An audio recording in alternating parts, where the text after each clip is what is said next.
ખેડા શહેર અને જિલ્લા કોંગ્રેસ સમિતિએ નીટ પરીક્ષામાં ગેરરીતિ, બેરોજગારી અને વધતી મોંઘવારીને લઈ સરકાર વિરુદ્ધ હલ્લાબોલ કર્યો।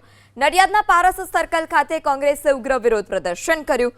નીટ પરીક્ષામાં થયેલી ગેરરીતિઓ, વિદ્યાર્થીઓના ભવિષ્ય સાથે થઈ રહેલા અન્યાય અને સતત વધતી મોંઘવારી, બેફામ ભ્રષ્ટાચાર, બેરોજગારી અને અમૂલદાન તેમજ પશુ આહારના વધેલા ભાવ મુદ્દે વિરોધ કરવામાં આવ્યો। મહિલા કાર્યકર્તાઓએ મોંઘવારીનો ગરબો રમીને વધતી જતી મોંઘવારી, ભ્રષ્ટાચાર સામે પોતાનો રોષ ઠાલવ્યો છે।